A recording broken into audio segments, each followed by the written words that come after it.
Let's begin. Let me welcome everybody. Let me welcome you to the Future Trends Forum. My name is Brian Alexander. I'm very glad to see you all here today.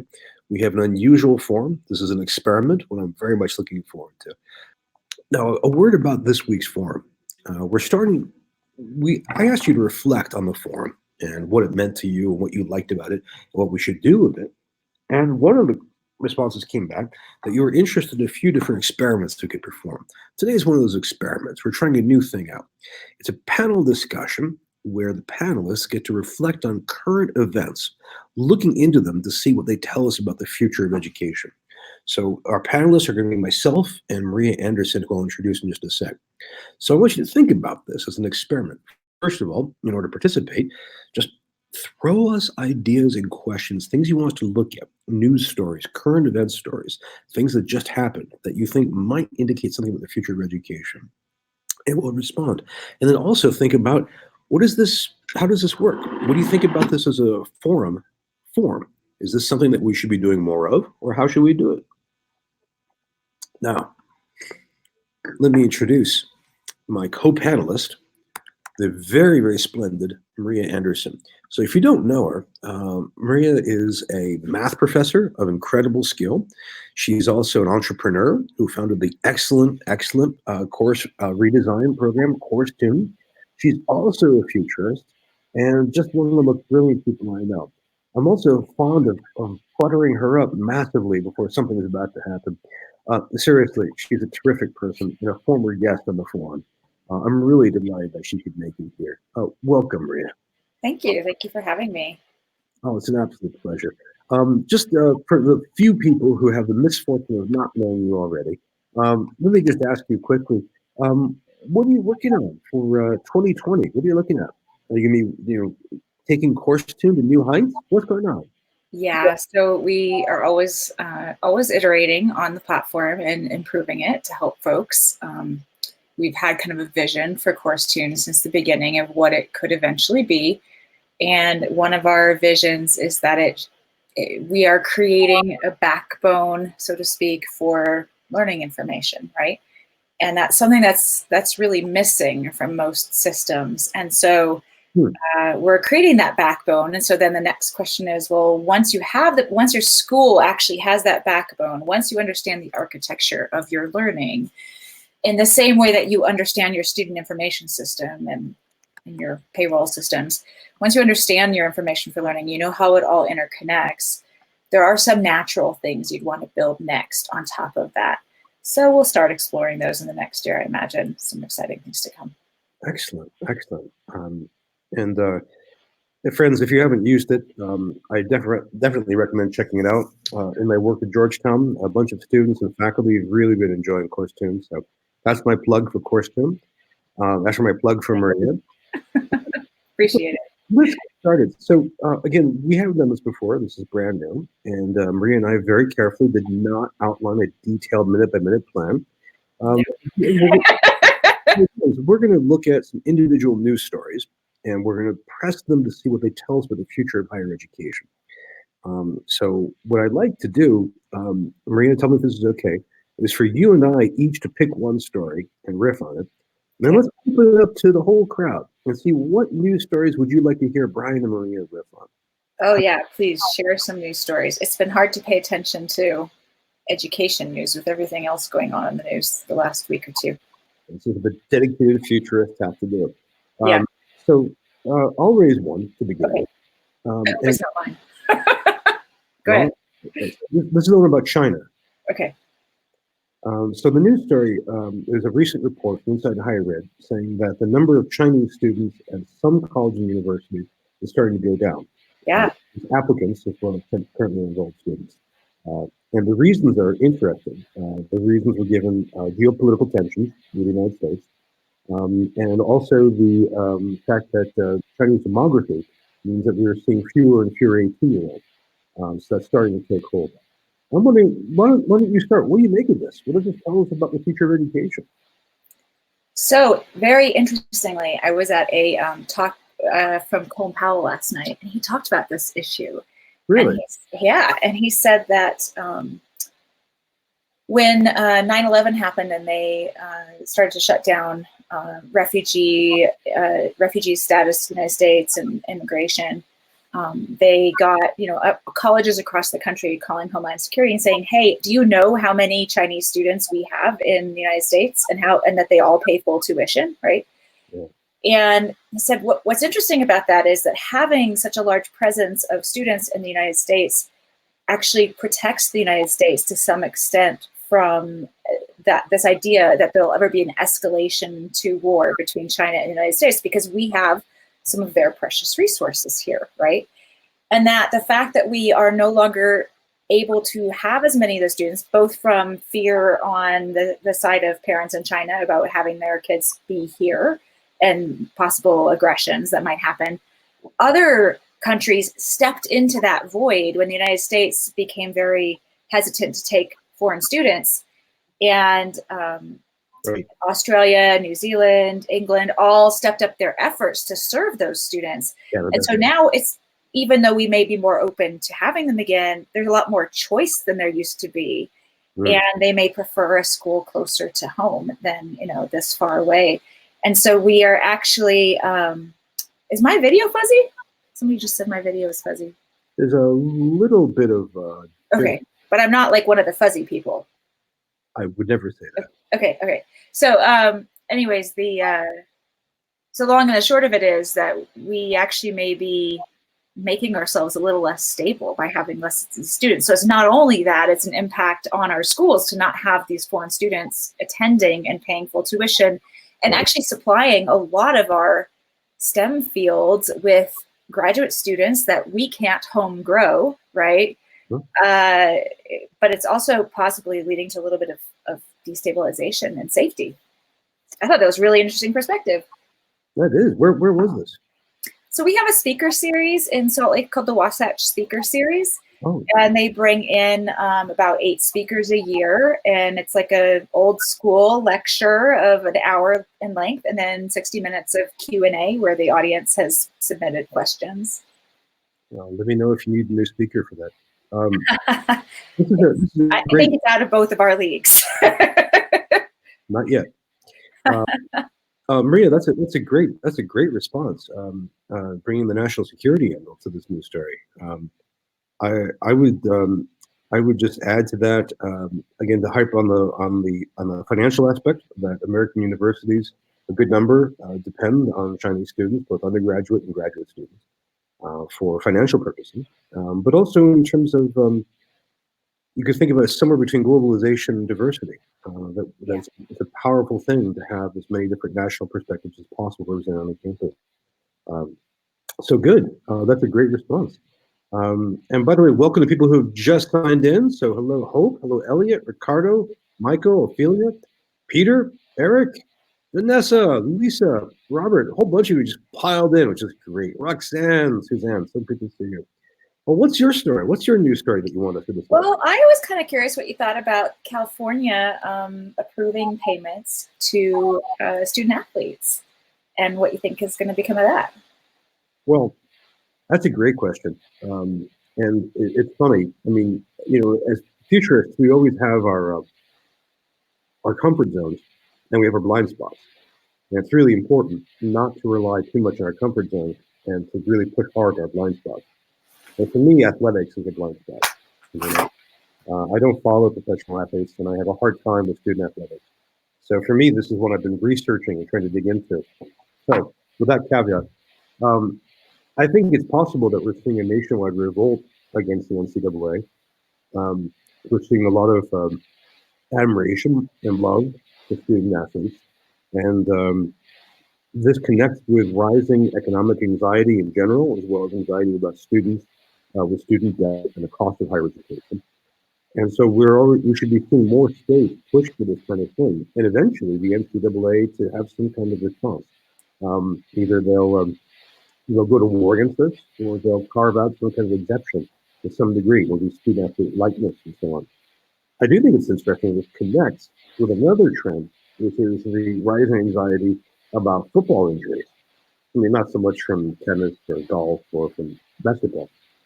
But then I'm hearing lots of stories across the country about middle schools in high schools where parents are worried about sending their kids to become football players because of head injuries and spine injuries. So there's this interesting argument whether or not this will have any impact. Excuse for the pun. Um, but also, will it change the composition of football athletes? That will we get more and more students who come from poor families who are willing to take the risk because they want that shot at economic security and success? Um, so it's interesting to think about this. Is this another?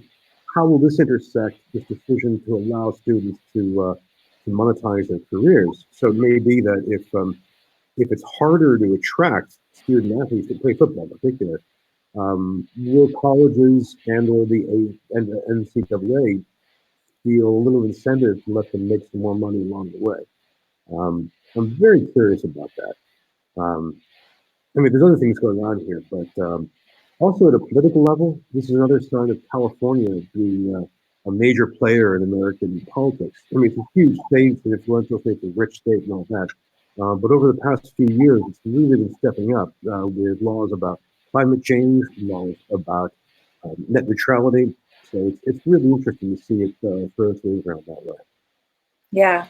I've actually been wondering if this is going to open up an opportunity for some new sport to become the new fall sport at colleges and universities. And with the rise of eSports in particular, there's actually no reason why we couldn't have college football teams that are completely virtual, right? And that's just a whole new line of athletes, right? That's a whole new group of folks that's competing and getting a lot of attention from the outside world. I was just looking at, I like graphs. So I was just looking at some of the Twitch graphs recently and just seeing the huge rise in Twitch viewers, right? And like, that's something that's completely foreign to me, but it's big. And a lot of schools are starting esports programs and teams. By the way, as a sidebar, I recommend following Maria on LinkedIn because one of the things she does is she's teaching us math on LinkedIn. And what she likes to do is post graphs and data sets and ask good questions about them. So if you haven't followed her there, I strongly recommend doing it. End of sidebar. No, well, it's very interesting because we have two colliding forces. There's the one force which says sports should be manly, basically, right? They should be violent. You should accept a certain amount of risk. They are there to sop up our animal natures and to raise them higher up. But sports is a kind of alternative to war. So it's a long-standing going back to Teddy Roosevelt and before. And then there's the view that says that, well, no, this is actually dumb. We're starting to suffer, serious losses to our primarily young men, and this shouldn't be allowed. But that could lead you to esports. On the other hand, there's the tech lash in the sense that there's the new sense of Silicon Valley and digital products being awful in all kinds of different ways, from surveillance and addiction. And also that joins with long-standing suspicion of computer games. Then that brings us back to the idea of, well, at least you're not breaking your spine. You may suffer from attention deficit disorder that's slightly heightened by a game, but you're not having to go to the ER repeatedly or being paralyzed for life or killed. I think it's really interesting to see the different cultural elements struggling with this.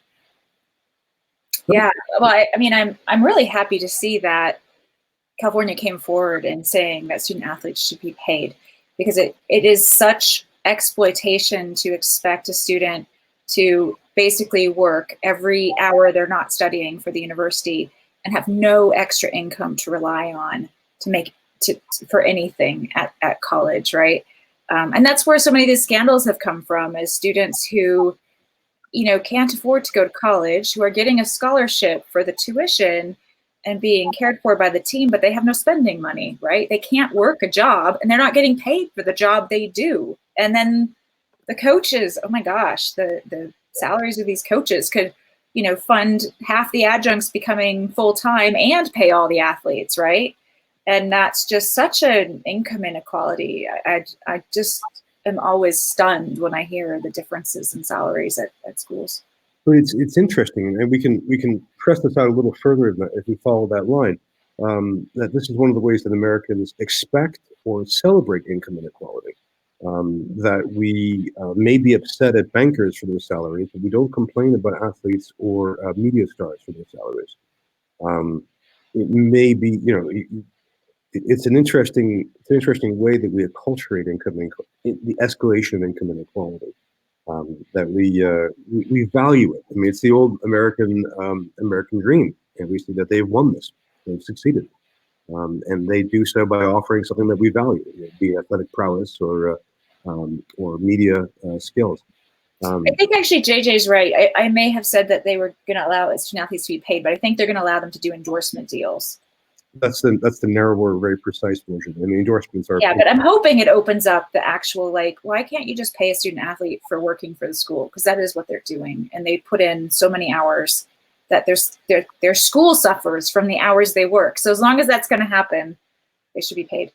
Did you teach student athletes before? Yeah. So when I was at the University of Wyoming, I taught business calculus. So I often had the football team in my classes. And they work, it's very difficult when you're going away to games and you're doing a lot of training to just not be exhausted all the time, right? And for the students who really wanted to get an education, it was hard to get an education and do all that other stuff too. It was something they really had to work at. Well, speaking of work, I think this is working out pretty well so far. So I was going to bring up what happened at University of Montana. Well, why don't you bring that up? And then So I just saw this go by on Twitter earlier today, so you may not have seen it yet, but it seems that the adjuncts the faculty have filed a grievance against the university because adjuncts are only supposed to make up 25% of the full-time FTEs being taught on campus. And adjuncts the article phrased it kind of strangely. So I don't think we're talking apples to apples, but they said that in the news article that adjuncts make up 80% of the workforce, which is, I'm sure, true. The question is what percentage of that is the full-time equivalents, right? Because you have an adjunct teach one class, you have a full-time person teach 4 or 5, right? Well, it's a university, maybe 2 or 3. So it is a little bit apples to oranges in the article, but anyways, very interesting development. The faculty actually stepping forward to say, like, hey, this isn't right. Of course, it's probably a little self-interested. They want more full-time faculty. According to Flathead Beacon, quote, school policy says part-time and non-tenure track faculty. So that's not just part-time, but also full-time non-tenure track. Yeah. Does not exceed 25% of any department's full-time equivalents. Association members say up to 80% of the workforce is made up of adjuncts at the start of the academic year. But if you count body count, it most certainly is on most campuses 80% of the workforce, right? Right. Some, large online schools, it's probably more like 95% of the workforce, right? Yeah. If you just do body count. So this is very important. I mean, I would really like to see more of this, but it may take this kind of official union action.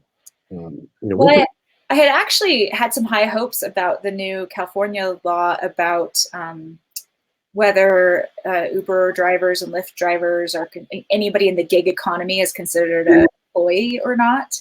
And I believe, this was a couple of weeks ago now, so I might not have the details right, but I believe that they reclassified some of that work, if it's indeed full-time, to be in more of an employee than a contractor. And so I had hopes for a few minutes there that maybe that would affect adjuncts, but then I remembered that adjuncts, somebody pointed out to me on Twitter that adjuncts are actually employees of the school, so they can be abused as employees of the school already. So that's not going to help, but at least somebody recognized that gig workers shouldn't be exploited quite so badly. I hope we keep doing that. Recognizing that rather than exploiting them. Exploiting them. We know what you meant. We have all kinds of stories that we can riff on, and so let me ask the crowd: what news story, recent current event, should Maria and I respond to? What are you thinking about? What's crossed your radar that you'd like us to take a swing at? And if you could either just type it in as a question by using the question mark button at the bottom of the screen, or you can join us up here on stage. Easy to do. In fact, here, I'll put this up. This is this is a little box. You can see it next to either Maria or I. It's teal colored. And if you want to just hit that button and you'll appear on stage and you can say, I found this story. What do you think of it? So in fact, while you're doing that, we just got in a question on Twitter from JJ Johnson. And I'll just mention this to give everyone, to whet everybody's appetite. JJ asks, I'm interested in both of your views on the impact of lower application enrollment in higher ed and the possible expansion of consolidation purchasing of different universities, both from the nonprofit public and public perspectives. So why don't you go take a whack at that first, Maria? Oh, thanks. I'll go if you don't want to. I'm happy to. Why don't you go first? I think you've spoken a lot more about this than I have. I have indeed. I think right now it's kind of hard to see a way around not seeing increase in closures and mergers. And the reasons are pretty well known. I've talked about them before. Everything from demographics to the financial model to, above all, declining enrollment. And I think right now that we should be seeing people would rather merge than close. And by people, I mean participants in individual institutions, leaders, their communities, but also their local publics, so local governments and civic society.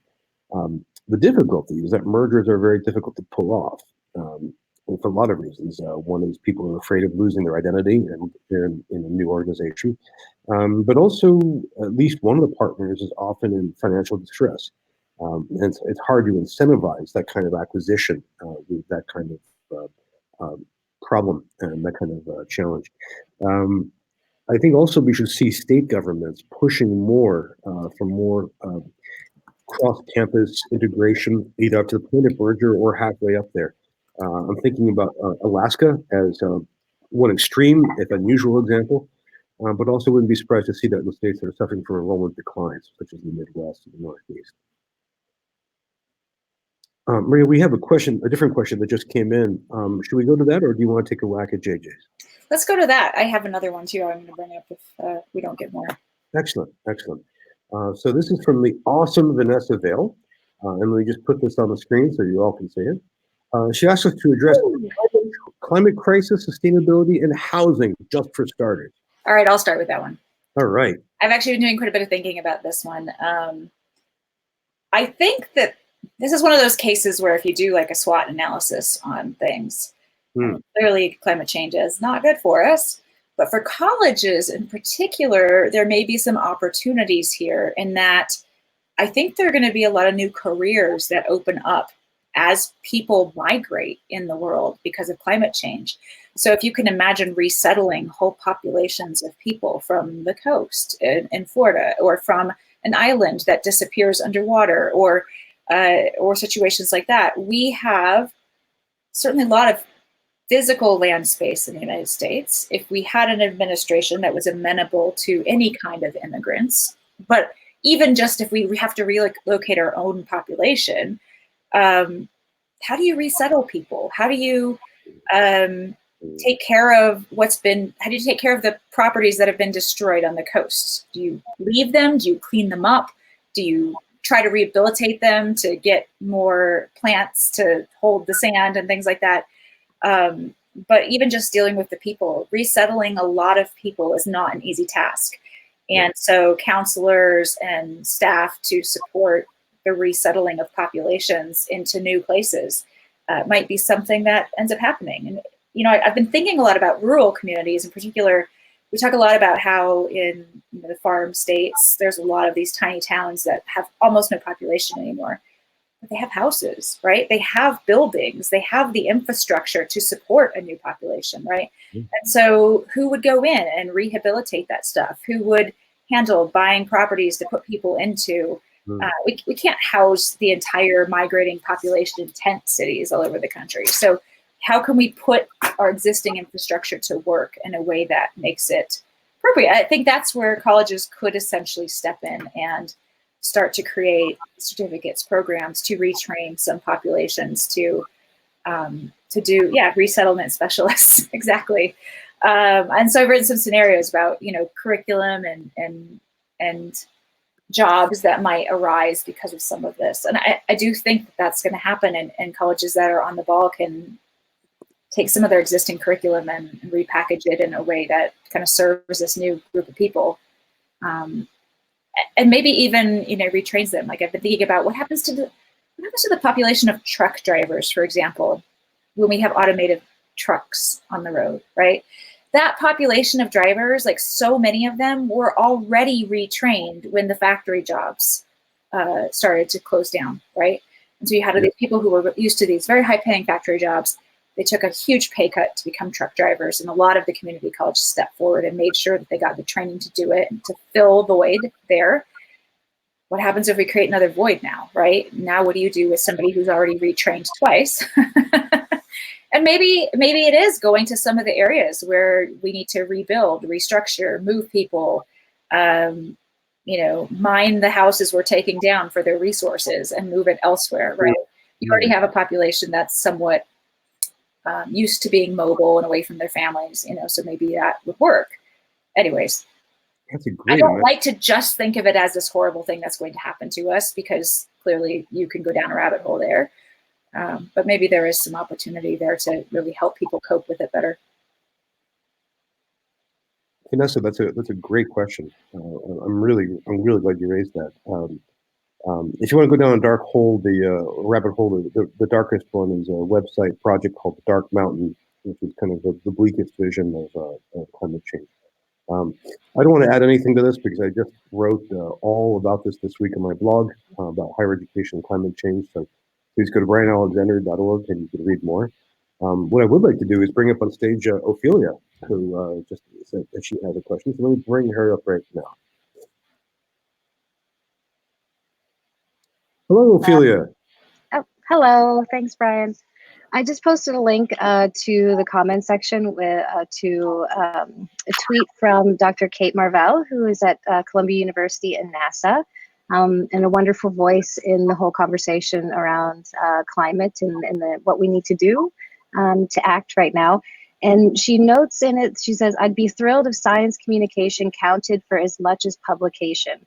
I'd settle for it not actively working against you, though." So there's an interesting series of responses there, and wanted to point out one in particular from Kenneth Lakovra from Rowan University. And he noted that recently they we moved public communication from service, which accounts for 10% of the 10-year review process, to teaching, which accounts for 45%, right? And he said the simple move both gives permission to and incentivizes our scientists to communicate with the public.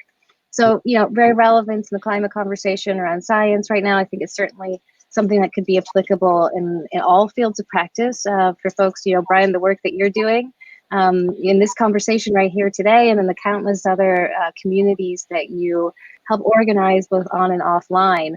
And how does that account, how is that counted when it comes to, deciding whether or not you have, the quality of job performance that is required for, things like tenure review, and sort of what, how are we acknowledging the importance of that in these different fields of practice and conversations? And any thoughts both of you have about the value of that, and how I think any shifts in that can actually, be for the benefit of academia in general, individual faculty, and then certainly institutions. Thank you, Ophelia. That's terrific. Why don't you start, Brian, because you didn't talk on the last one. I'm happy to. And just friends, by the way, if you're new to the forum, I think most of you are familiar with this, but it is that easy to ask a question on video, and also that effective. It's great to see your face, Ophelia, and hear your voice.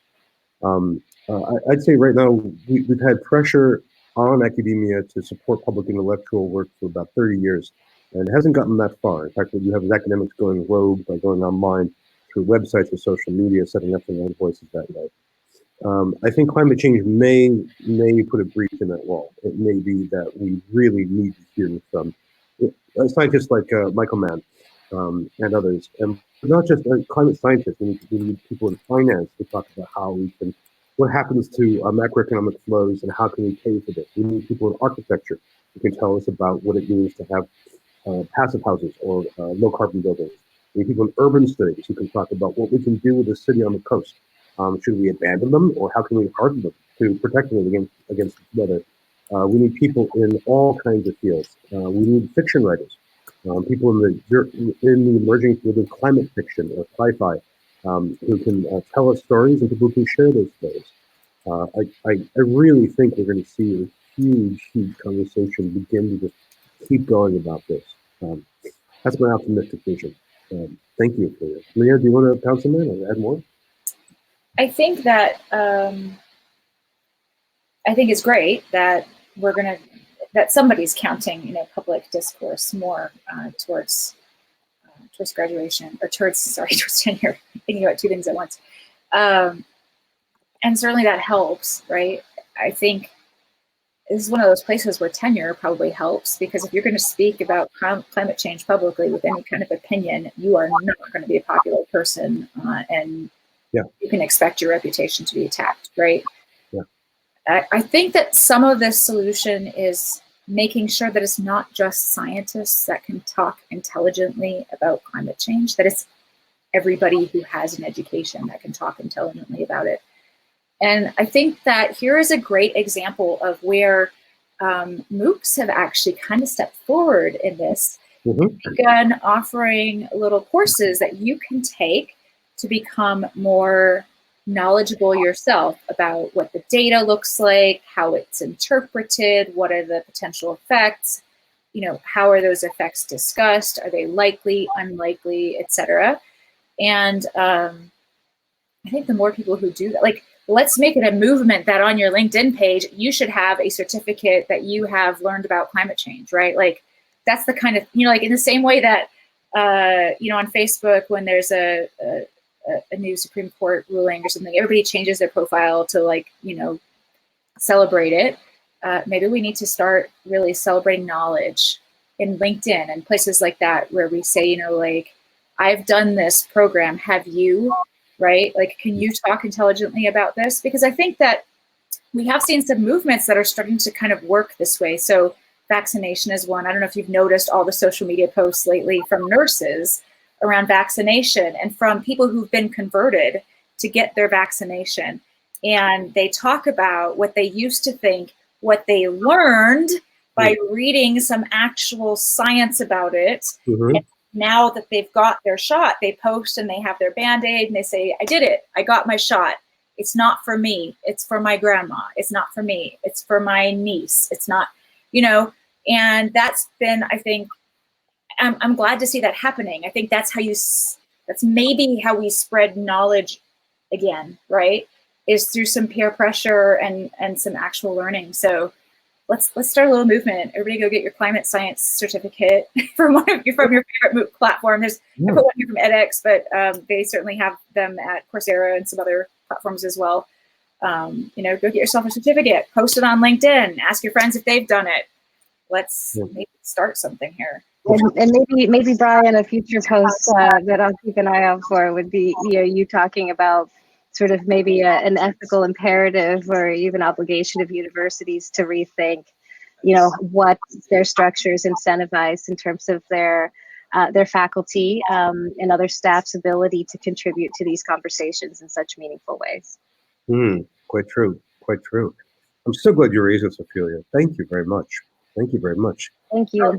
I'll just add one more thing about this. I also, because I'm trying to spread information, all these graphs that I find about different data, I must have like 50 different graphs of data around climate change. So I just make sure that in the classes I teach, they just keep seeing, I don't make any kind of political commentary about it. I just keep posting in assignments and tests, graph after graph after graph about the raising CO2 and the rise in sea level and the loss of Arctic ice. And, it's just data. We're just analyzing data. There's just a lot of it. we need a hypothetical data set. Oh, how about from carbon in the atmosphere? Just pick one. Pick one.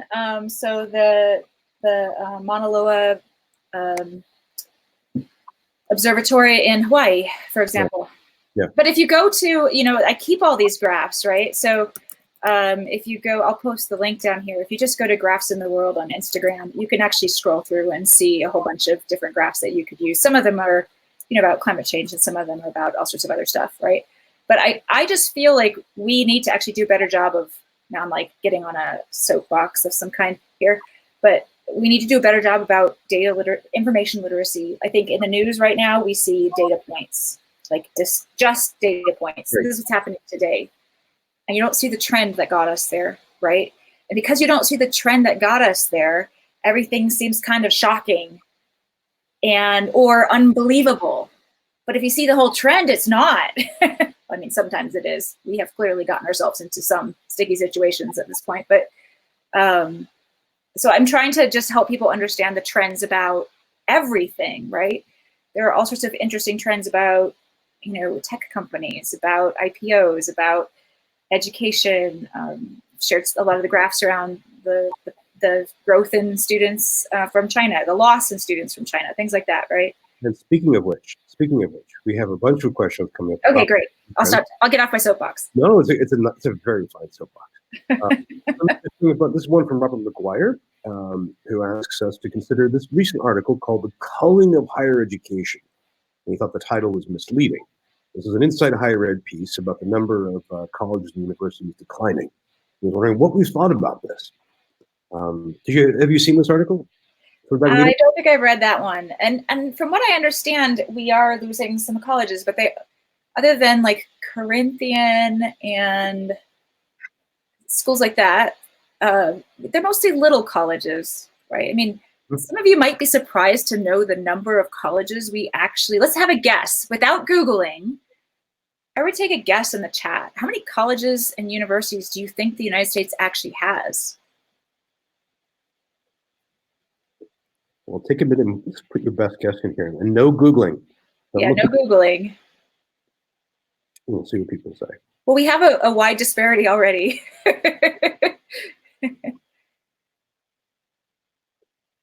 Well, I think Doug's piece is onto something, and I don't normally pick on titles because they're usually not created by the author.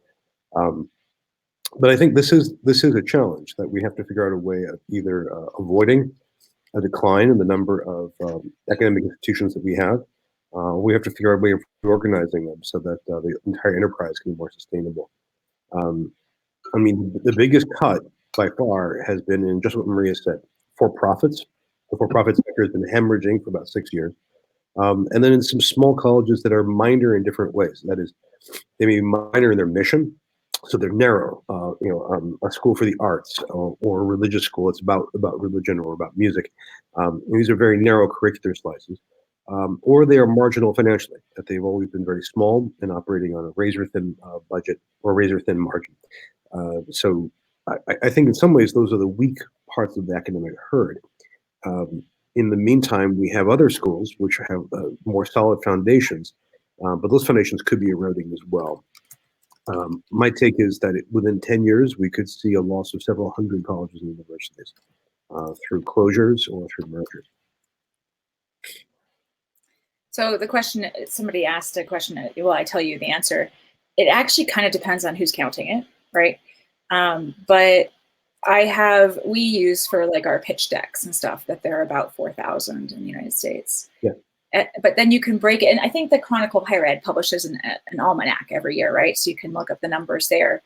And that's clearly broken down into like different categories of schools, right? Mm-hmm. And so the population is very disproportionately distributed. And so you have to be really careful when you see like 30 colleges closed. Well, how many colleges started? Like we're also not paying attention to that. There are still new colleges starting, right? So it's like a flow in, flow out, right? How are we overall? Has anyone seen an article about the colleges that have started in the last few years? Yeah. Well, you think about some of them that got a lot of attention, like Minerva, for example. Yeah. But there are probably, for every Minerva, there are probably 10 or 15 small colleges who've opened to serve a need somewhere that get no attention whatsoever. But this is also an American thing. But America, kind of unusually in the world, we really like our small academic institutions. Most countries don't. They tend to go at scale.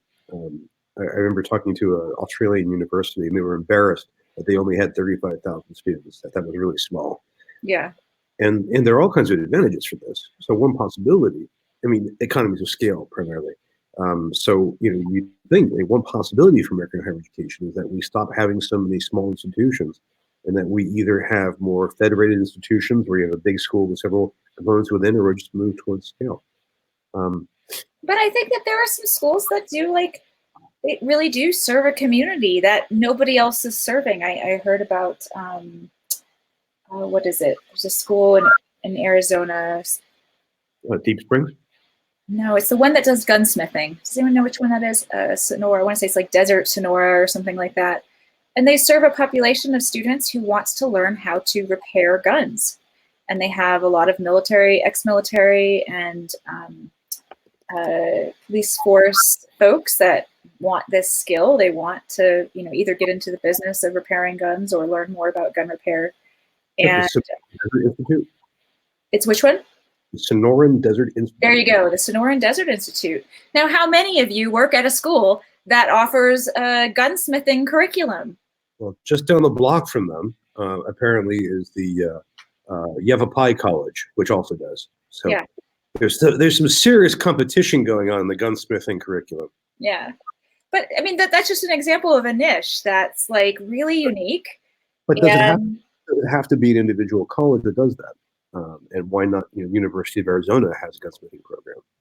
Yeah, well, I think sometimes there's advantages to being in a big college and there's disadvantages to being in a big college, right? So, and it could be just that these niche programs start up as individual institutions and then get essentially gobbled up by a bigger school that says, hey, that's a great program. We'd like to have that as part of our curriculum. Why don't we merge? In the same way that companies, buy each other, right?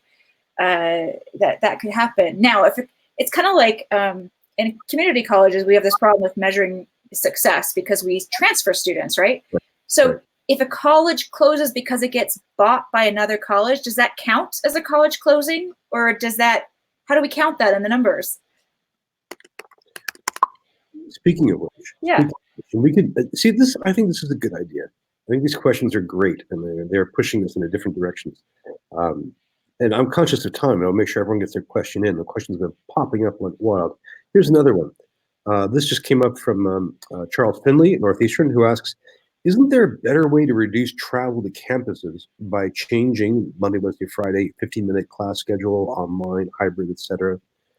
Absolutely, Charles. And I'm really waiting to see some campuses making the carbon crisis aspect about that. Yeah, so I actually think the secret to this is just having the Monday, Wednesday, Friday class in Zoom instead.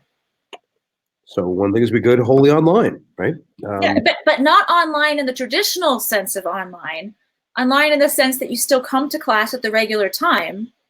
You just do it synchronously through a digital platform. Like I have so many students who have trouble. Yeah, like now, right? I have so many students who have trouble getting to campus occasionally. Like they have kids at home, they have work schedules, whatever. And so we just always have a Zoom session for one of my classes. And if you can't make it physically to class, you just attend by Zoom. And it's quite funny because the students in class will carry a computer with a student around to have them participate in a group. Yeah. Right. So each student essentially gets representation on a computer in the room and can participate, right? Speak to that a little bit. I mean, in a couple hours, I'm teaching my Georgetown class from here in Southern Texas. So I'll be doing that by Zoom, and all the students will be either in the main classroom or they'll be elsewhere. But we did that same class, and we had a couple of remote students. We went to a makerspace on campus. So we had some students carrying around different laptops and trying to set this up so that everyone could see and hear all the different presentations and see different parts. It was a lot of fun.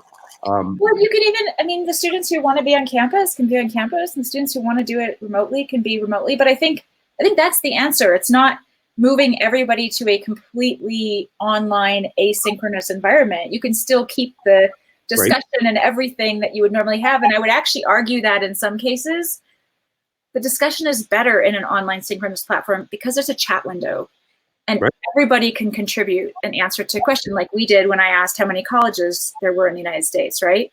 If I was in a classroom, one person answers the question and everybody else kind of goes, okay, they answered it, I don't have to answer, right?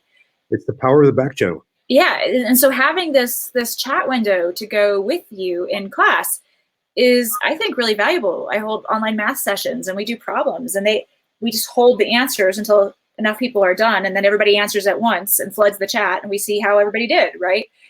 I can't do that in a physical classroom because once one person answers, we're done. You have to use a lot of the other tools. We have another question here from the wonderful longtime friend of the program, Roxanne Riskin. Hi, I'm Maria. Hi, Brian. Good to see you. Good to see you. Okay, I'm going to take a different direction here. Please, Brian, I really want to address the student mental health crisis we're having. Mm, A significant increase in depression and anxiety, at least 22% now from 10% in 2000. A lot of universities and colleges are actually doing something about this. Ohio State University has a program. They've given all their freshmen iPads and an app, a free app to address mental health. And it's a breathing app, like mindfulness techniques and meditation. mm. And I know certain universities that are really high profile, Yale, Harvard, Brown, have UMass, Stanford, have programs that help students, not only students, faculty and staff, with their stress issues, and not only trauma-based stress, but regular everyday academic stress. And I'm just wondering, what are your thoughts on that for the campuses that can't afford to give their freshmen iPads and the latest and greatest technologies? A lot of the apps are free, actually. That's a great question. That's a great topic. Thank you so much, Roxanne. Maria, do you want to take it first, Brian? Yeah. Well, I think that the idea of using some of those apps is a great one. I think the real trick is getting people to actually use the apps, right? That's always the trick. But they are certainly very effective in helping to establish a better, calmer mindset, less anxiety, et cetera. I've been really impressed by some of the programs in these apps to really target specific issues. I think my biggest concern is that a lot of these students really need somebody to talk to and to care about them, right, while they're on campus. And that's not something that can be served solely by a mental health care clinic or an app. And I think that the adjunctification of higher ed has really hurt this because there are so fewer people who are physically on campus for students to run into and talk to, right? I can't tell you the number of times in the last week when I have reached out to a student with simply the, hey, an assignment was missing. Is everything okay? Right. And the responses are typically, it's not. I'm having a crisis. I think I'm going to drop out of school. Mm-hmm. I am feeling really anxious. I'm struggling in my classes. And just giving them that opening to talk to somebody. And I typically will pick up the phone and call them and we have a conversation and, talk about what they're feeling, give them resources. But I may be fairly unique and adjunct who's willing to do that, right? And if 80 to 95% of the workforce is adjuncts who aren't getting paid to do that work, right? I'm just lucky to have a partner who kind of supports whatever crazy thing I do and, continues to keep a roof over my head and food on the table, right? So, I think we've made some missteps in going to such a great temporary workforce in higher ed. I think that's part of the problem, actually. I agree. And please go ahead.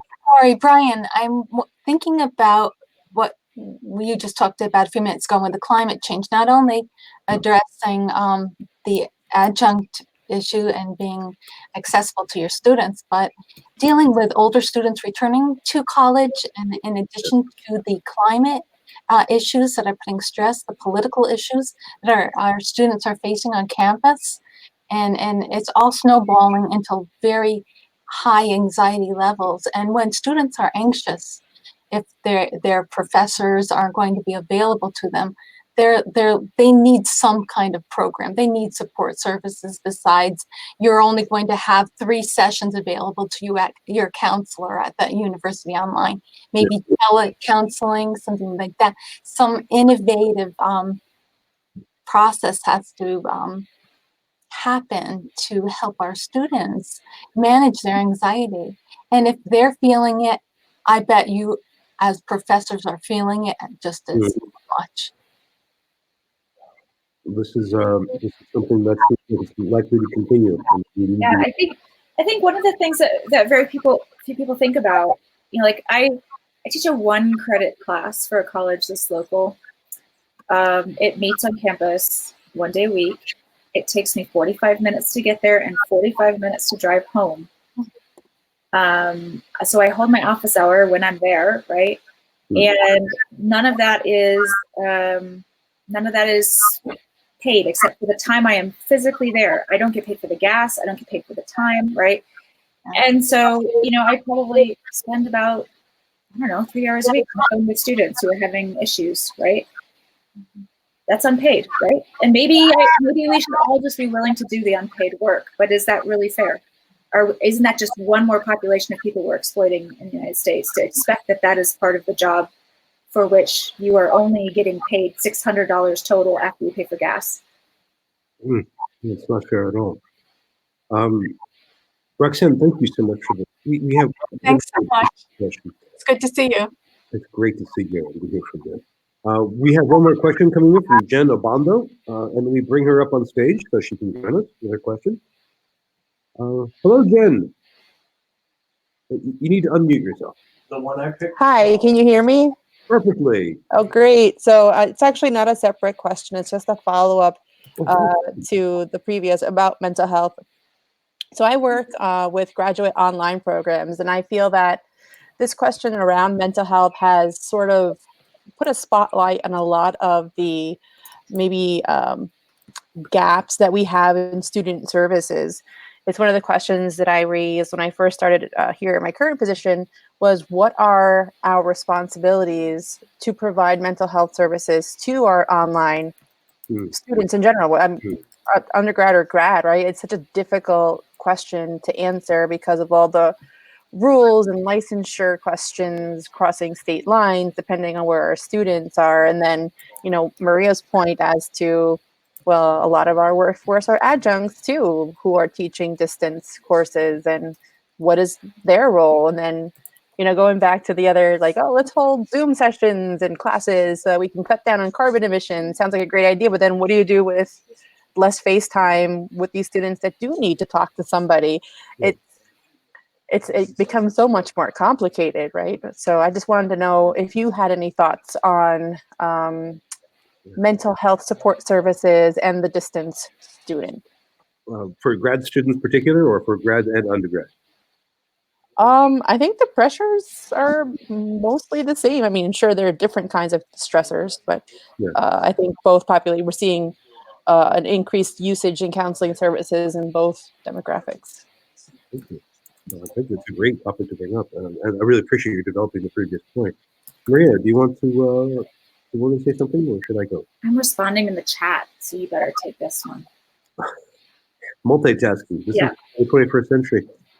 I've got to say, Jen, I think it's vital to bring up adult learners in this, both grad students as well as undergraduate adult learners.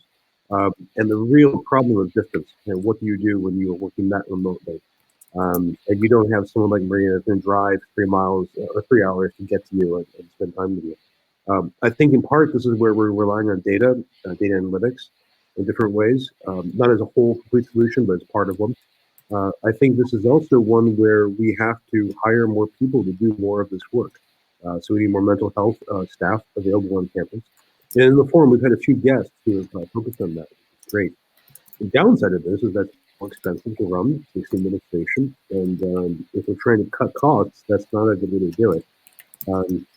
I think it's really powerful, and then we should use some other technologies as well. There's been a growing use of telepresence in psychotherapy, and we may see more of that as well. But I don't see at least not for the next few years, I don't see the stressors going away. We have time for one response, and then we're out of time for the day, Maria.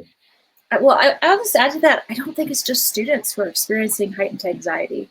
Yes. I think it's all of us who are experiencing heightened anxiety, right? And so it's not just an education crisis. It's a country in crisis about this. We don't have enough mental health services. We don't have enough time in our lives to pause and take stock of who we are and what we're doing and what our purpose is. We run from one thing to the next, and I think that is really tough. I was going to say, on that note, we need to stop and go to our next thing. But this is a huge issue. We are in an age of anxiety, an age of escalating anxiety, and this is one that education has a lot of responsibilities for. Jen, thank you so much for that question. We are right at the end of the hour.